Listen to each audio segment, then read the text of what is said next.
Скалестиот данок кој СДСМ и претходно го имаше не значеше повеќе пари во буџетот, туку стимулирање на буџетската евазија. Беше истакнато на панел дискусијата организирана од ВМРО ДПМН под слоганот "Подобри и различни". ВМРО ДПМН намалуваше, СДСМ зголемува даноци. Христијан Мицкоски истакна дека зголемувањето на даноците од страна на СДСМ е голема антиреформа, бидејќи во време кога имаше скалест данок, приходите во буџетот беа помали, за разлика од времето кога ВМРО ДПМН воведе рамен данок. Како прва реформа која што ја планира, или можеме да кажеме антиреформа која што ја планира да ја воведе и имплементира Социјалдемократскиот сојуз, е антиреформата која што ќе значи зголемување на даноците, односно повторно имплементирање на така наречениот скалест данок од 10 и 18%.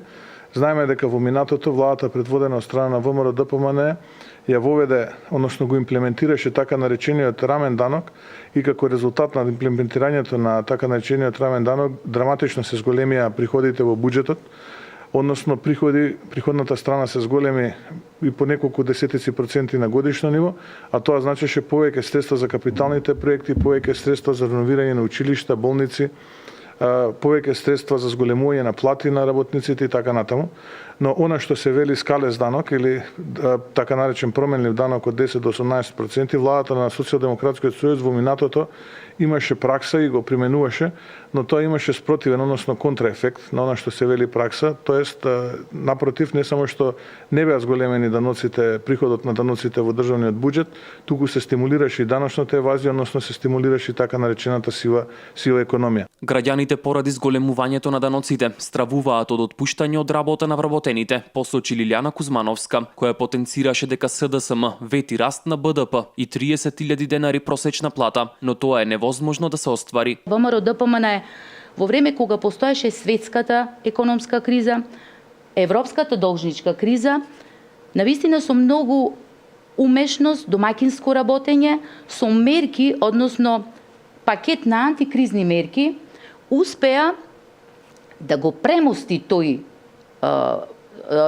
еден тежок период во економијата, во исто време да не ги зголеми даноците.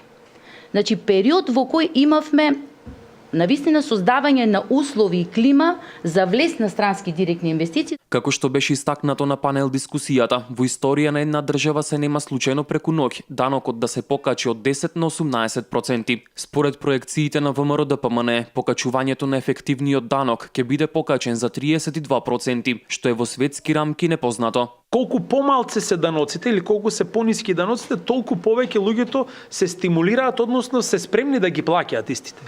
И затоа Македонија беше, да кажеме, една позната по тоа дека ние како систем, како општество имавме воспоставено многу добар систем, даночен систем, бидејќи беа ниски даноците и сите ги плаќа. Не им се исплатеше на никого тие да прави даночна евазија или да прави прикривање. Но за тоа сепак беа направени огромни реформи во изминатите 10 години, за да може на сите тие индикатори. Значи, ние стигнавме до топ реформатор, топ 3 реформатор на светско ниво. На панел дискусијата беше заклучено дека новите даноци кои е предвидено да се воведат ќе направат голема штета на македонската економија, а граѓаните ќе останат во страв од губење на своите работни места.